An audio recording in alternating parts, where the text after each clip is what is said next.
ఈరోజు ఎందుకు దేవుడు నీతో మాట్లాడుతున్నాడంటే, నీ గతం ఎట్లుందో, ఒకవేళ నీ పూర్వ పరిస్థితి ఎట్లుందో, నీ స్థితిగతులు ఎట్లున్నాయో, కానీ ఈరోజు దేవుడు అంటున్నాడు నీ హృదయంలో ఆయన ఒక నూతన క్రియ చేయబోతున్నాడట. నీకు తెలియని సమాధానం అనుభవించబోతున్నావు, తెలియని సంతోషం అనుభవించబోతున్నావు. ఇన్ని రోజులు అనుకున్నావు నా ప్రార్థనకి జవాబు లేదు, కానీ నీ ప్రార్థనకి జవాబు ఏంటంటే దేవుడు ఈరోజు నీతో సూటిగా మాట్లాడుతున్నాడు. అవునా కాదా? కొన్నిసార్లు నెగిటివ్ మాటలు నీ భర్త గురించి మాట్లాడి ఉండొచ్చు. ఒకవేళ అథారిటీ చేస్తున్నావేమో, నువ్వు అన్నిటికీ నీదే పై చేయిగా ఉండాలనుకుంటున్నావేమో, సలహా మంచిదే. ఎందుకంటే స్త్రీల సలహా చాలా మంచిదండి. కొన్నిసార్లు జ్ఞానం కలిగిన సలహాలు ఇస్తాం మనం, కానీ ఫైనల్ డెసిషన్ అన్నిటికీ మించిన పెద్దది, అన్నిటికీ డెసిషన్ తీసుకోవాల్సింది ఎవరంటే చెప్పండి, నీ భర్త మాత్రమే. కాబట్టి దేవుని బిడ్డలారా, ఇలాగానే మనం ఉంటే మన కుటుంబంలో పరలోకం ఉంటుంది. అయ్యో నాకు ఇవ్వట్లేదు పెత్తనం, నాకు ఏది అప్పచెప్పట్లేదు, అన్నీ ఆయనే, నాకేమి చెప్పట్లేదని గొనుక్కునే కంటే నువ్వు ప్రార్థన చేయటం మంచిది. నీలో ఉన్న జ్ఞానాన్ని, నీలో ఉన్న తెలివిని నీ భర్త గుర్తించాలి అంటే నీ దేవుని దగ్గర ప్రార్థన చేయి. అప్పుడు నీ భర్త అంటాడు, ఆయనే వచ్చి నీకు ఏం చెప్తాడు, నువ్వు చెప్పింది చెయ్యి, ఎందుకంటే నువ్వు ఆలోచిస్తే బాగుంటుంది నాకంటే అంటాడు. కానీ కొన్నిసార్లు మనం ఏం చేయాలంటే వారి మాటకి ఒబే కావాలా, వారు చెప్పింది చెయ్యాలి. ఇమ్మీడియట్గా విన్నప్పుడు ఓహో నా భార్య నా మాట వింటుందని చాలా సంతోషం ఉంటుందండి. ఎవరు ఆయన మాట విన్నా, భార్య మాట వినకపోతే చాలా బాధపడిపోతారు పురుషులు. కాబట్టి ఆయన మాట ఎవరు విన్నా వినకపోయినా నువ్వు వింటే ఆయనకు చాలా సంతోషం ఉంటుంది. దాని తర్వాత నువ్వు మొదటిగా ఆయన మాట వినాలి. ఆటోమేటిక్గా నీలో ఉన్న జ్ఞానం, నీలో ఉన్న సహనం, నీలో ఉన్న ప్రేమ ఏదో ఒకరోజు ఏం చేస్తాడండి, దేవుడు ఆయన గుర్తించేలా చేస్తాడు. తప్పకుండా నీ విలువని తెలియజేసేలా చేస్తాడు. అది దేవుని వలన జరగాలి, కానీ నీ స్వప్రయత్నం వలన జరగకూడదు. దేవుని దయ వలన నీలో ఉన్న టాలెంట్స్, నీలో ఉన్న మంచితనం, నీలో ఉన్న ప్రేమ నీ భర్త గుర్తించేటట్టుగా చేసేది పరిశుద్ధాత్మ దేవుడు మాత్రమే. దేవుని బిడ్డలారా కదా, అందుకని ఎస్తేరు ప్రార్థన చేస్తుంది. ఆమెలో ఉన్నటువంటి దాన్ని రాజు గుర్తిస్తాడు కదా. ఆమె ప్రార్థన చేయకపోతే రాజు గుర్తించలేడు.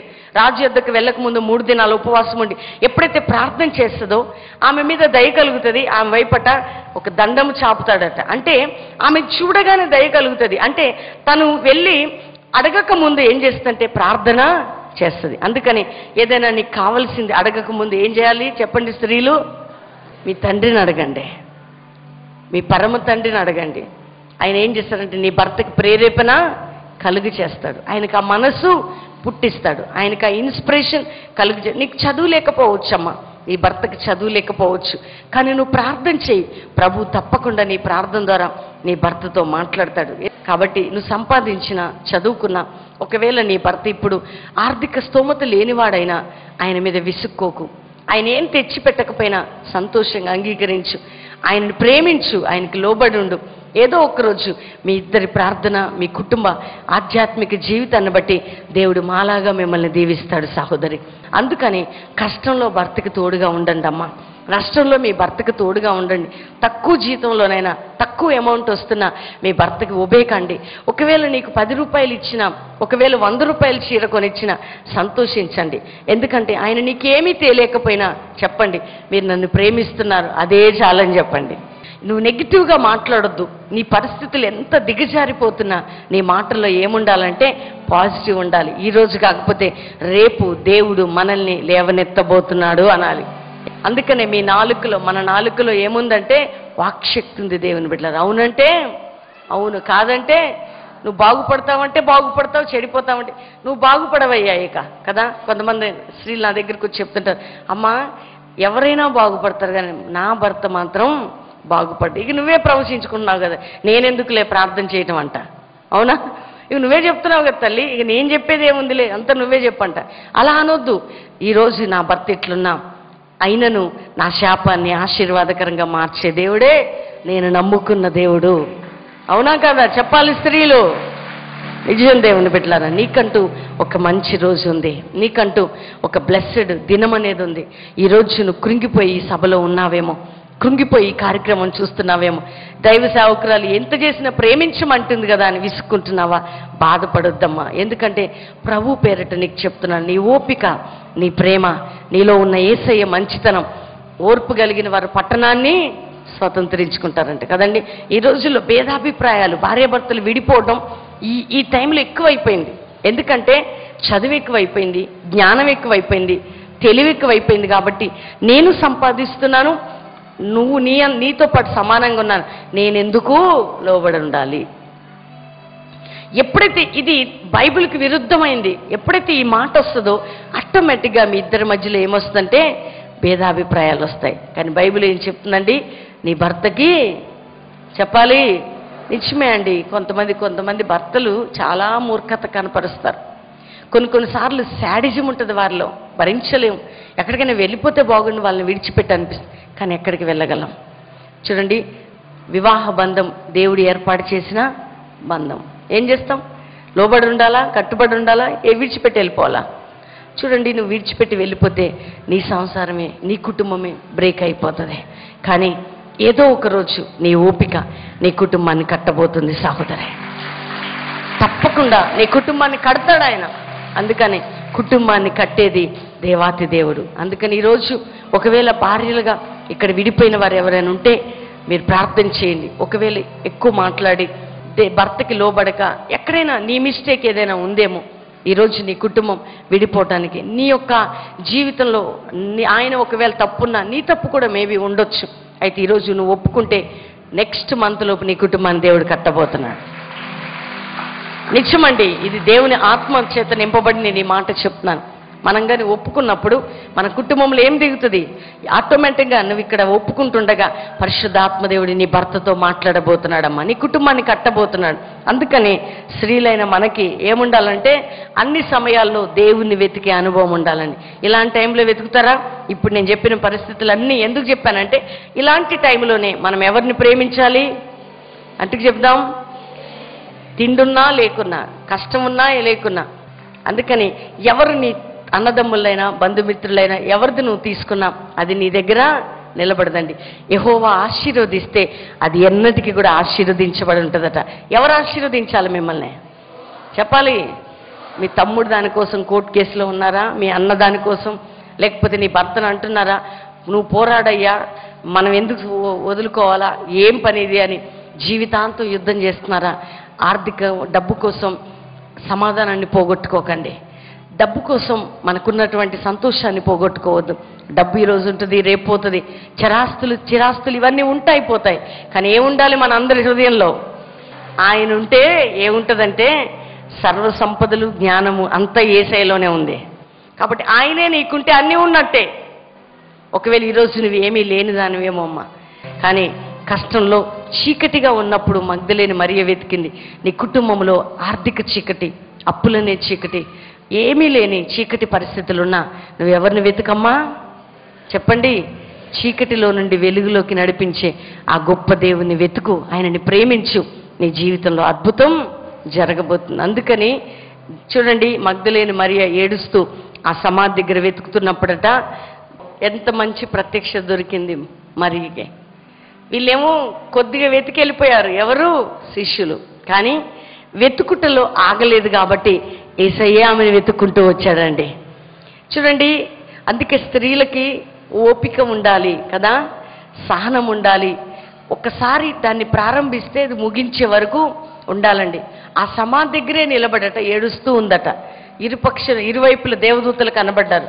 అక్కడ ఒక వ్యక్తి వచ్చి నిలబడితే అడుగుతుందట, అయ్యా తోటమాల అనుకొని నా ప్రభువుని ఎవరు ఏం చేస్తండి ఈమె తెచ్చుకున్న శవాన్ని చెప్పండి. ఈమె ఆశ చూడండి, ఎంత ప్రేమనో చూడండి. యేసయ్య అంటే ఎవరో ఎత్తుకొని వెళ్ళారు, ఎక్కడికి ఎత్తుకెళ్ళారో చెప్పయ్యా అని ఏడుస్తూ అడుగుతుందట. అంటే ఆ శవమైనా కానీ చూడాలని ఆశ అండి. అక్కడికి వెళ్ళి ఏదో చేయాలని ఆశ, అంత ప్రేమ యేసయ్య అంటే ఆమెకి.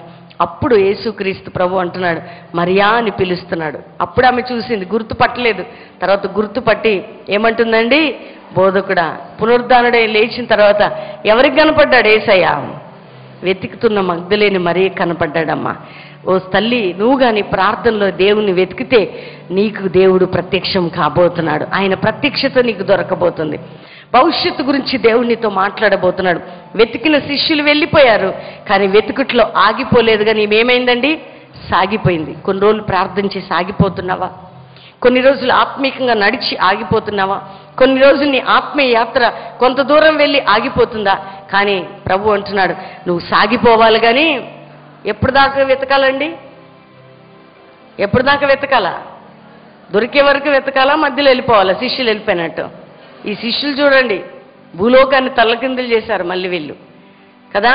మధ్యలోనే ఊరికి పరిగెత్తేశారు. ఎందుకులే అని. కానీ ఈ స్త్రీ చూడండి, ఒక స్త్రీ అలా వెతకటానికి ఆమెలో ఉన్న ఆశ, ఆమెలో ఉన్న ప్రేమ. దేవుని బిడ్డ, ఆమెను బట్టి మనం నేర్చుకోవాల్సింది ఏంటంటే, మనం కూడా ప్రభు మనల్ని దీవించే వరకు, ఆయన ప్రత్యక్షత మనం దొరికే వరకు ప్రార్థనలో యేసయ్యని వెతుకుదాం. ఎంతమందికి ఆశ ఉంది ఈ రోజు నుంచి వెతకాలని కదా? 2 రోజులు చేసి ఆగిపోవద్దు, నువ్వు 3 రోజులు చేసి ఆగిపోవద్దు, వారం రోజులు చేసి ఆగిపోవద్దు, ఈ 40 డేస్ చేసి ఆగిపోవద్దు. నువ్వెప్పుడు యేసయ్యతో నడవాలి తల్లి. నీకు క్రొత్త ప్రత్యక్షత దేవుడు ఇస్తాడు. రాబోయే విషయాలు దేవుడు నీకు చెప్తాడు. చూడండి, ఆ పునరుద్ధారుడే లేచి ప్రత్యక్షం అయిపోయి ఆమెతో మాట్లాడుతున్నాడండి. వారిద్దరి సంభాషణ చూసారా? ఎంత సంతోషం. ఆమె అలా నిలిచిపోయి అలా వెతికినందుకు దేవుడు ఆమెకి ప్రత్యక్ష దొరికింది. కానీ ఈరోజు ఈ స్థలంలో కూర్చున్న దేవుని బిడ్డ, ఈ ప్రోగ్రాం చూస్తున్న సహోదరి, నువ్వెన్ని కష్టాల్లో, ఇరుకుల్లో, ఇబ్బందుల్లో, చీకటి గుహలో ఉన్నావో, ఒకవేళ నీకంటూ ఎదురు చూపులు, నిరీక్షణ లేనిటువంటి స్థితిలో ఉన్నావేమో, అర్థం లేని జీవితం జీవిస్తున్నావు, అందరూ ఉన్నా ఎవరు లేనట్టే ఉన్నావేమో, నీ పరిస్థితులు నీకు అనుకూలంగా లేవేమో, చీకట్లో కానీ యేసయ్యని ఈమె వెతికినట్టు నీ చీకటి పరిస్థితుల్లోనే నువ్వెవరిని వెతకమ్మా చెప్పాలి?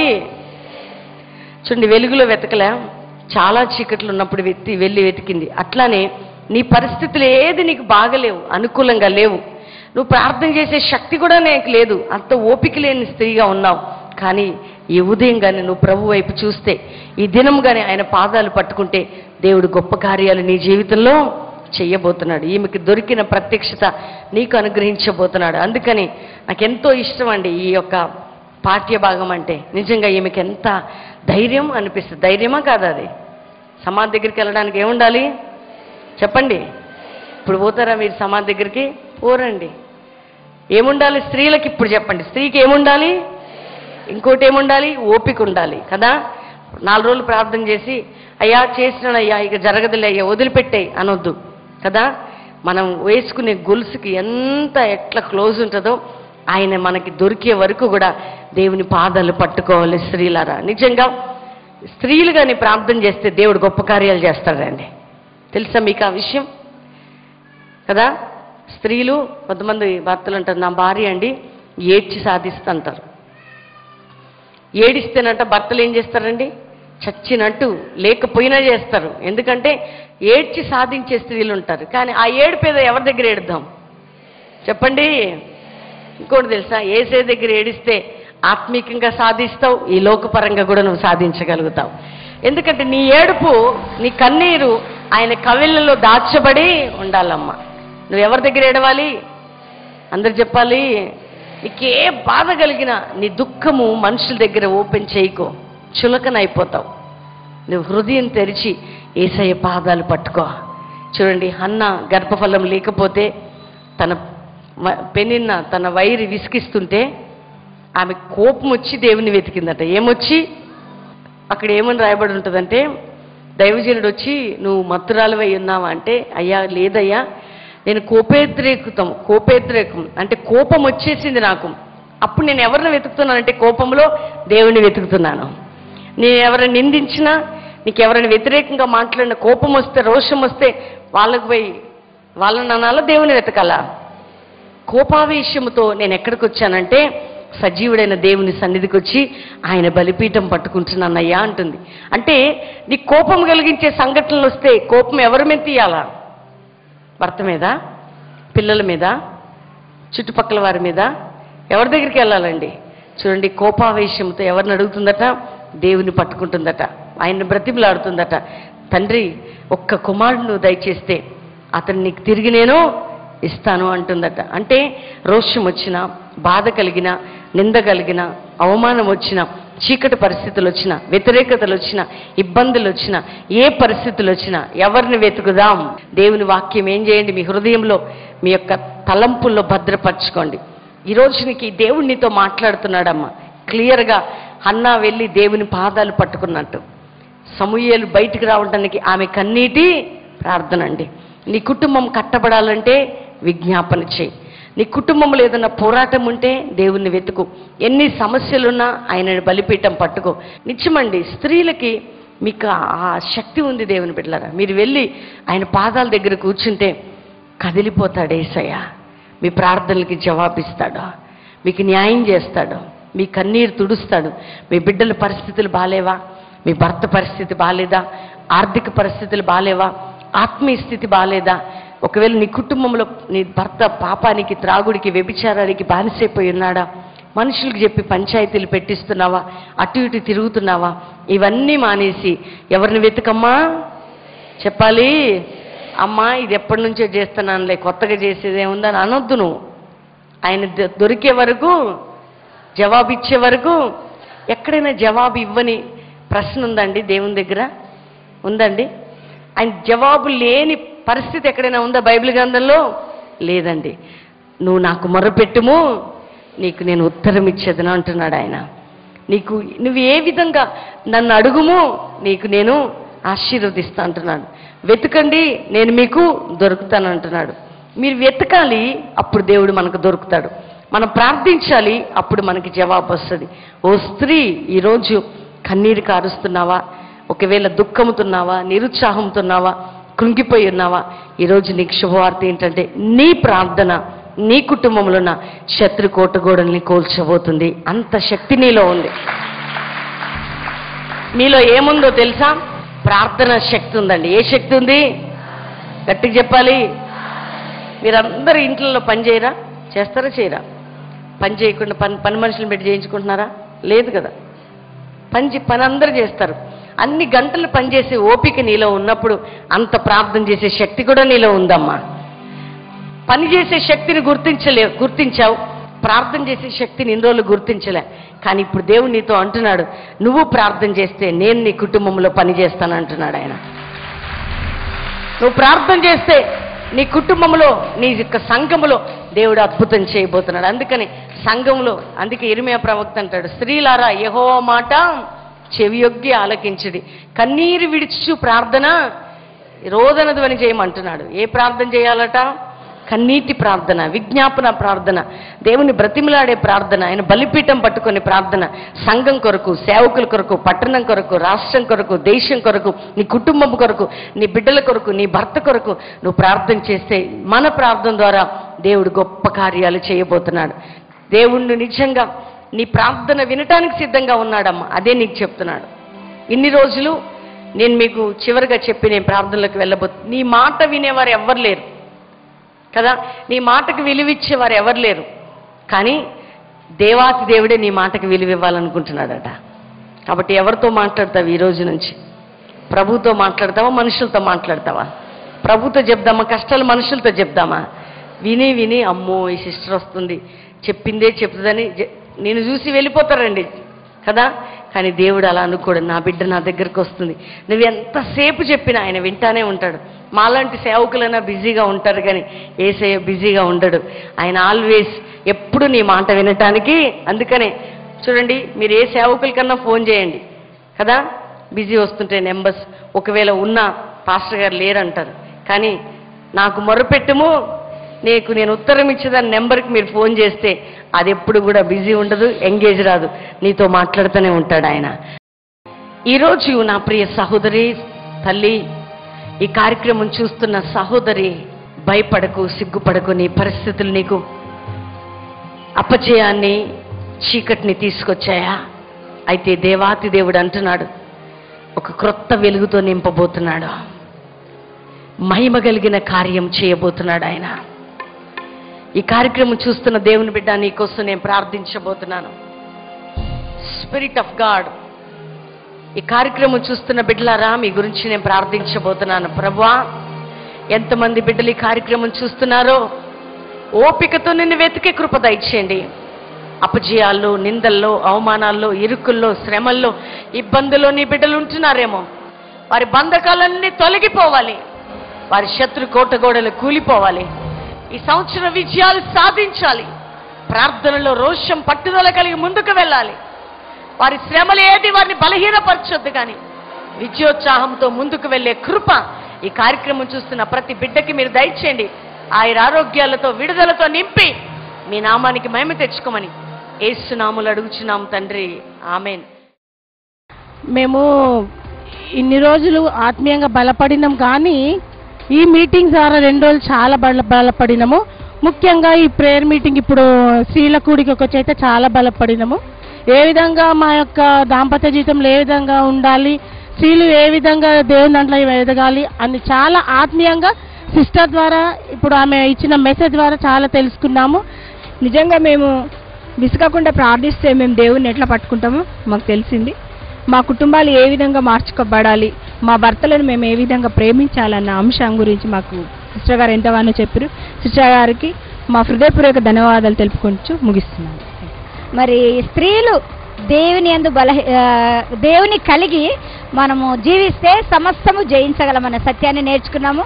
ప్రతి విషయంలో సమర్పణ త్యాగము కలిగి జీవించి ఓపికతో సహనంతో మనం జీవిస్తే అందరినీ ప్రేమించగలము, అందరినీ క్రీస్తు వలె మార్చగలము. మనం కూడా క్రీస్తు వలె జీవించాలని చక్కటి సందేశాన్ని మమ్మల్ని మళ్ళా నూతనపరచడానికి నూతనంగా అభిషేకించినందుకు కూడా చాలా సంతోషిస్తున్నాం. ఈ స్త్రీల కూడికను బట్టి మేము ఎంతో ఆనందిస్తున్నాం. ప్రతి స్త్రీలో ఉద్యమం అనేది కలిగింది. ప్రతి మనిషికి అంటే ప్రతి కుటుంబంలో స్త్రీల పాత్ర ఎక్కువగా ఉంటుంది. మూల స్తంభము ఆమెనే. ప్రతిదీ కూడా సంఘంలో ఉద్యమం కలగాలన్నా, సొసైటీలో ఉద్యమం రావాలన్నా, భర్తకు విలువనివ్వాలన్నా, భర్త సమాజంలో ఏ విధంగా ఉండాలో నేర్పించాలన్నా స్త్రీనే మూల కారణం అవుతుంది. అది ప్రేమను పంచుకొని, దేవుని ప్రేమను పంచుకొని దేవునికి మొరపెడుతూ మనం ముందుకు సాగినట్టయితే ప్రేమ మరియు ఓర్పుతో ఉండే స్త్రీ కావాలా ప్రతి స్త్రీ అని దేవుని ద్వారా మేము మగ్ధలేని మరియ ద్వారా నేర్చుకున్నాం. ఇప్పుడు దేవుడు చాలా అద్భుతమైనటువంటి కార్యాలు జరిగిస్తున్నాడు. సిస్టర్కు బ్రదర్కు స్తుతులు. దేవునికి కూడా మహిమ కలుగును గాక.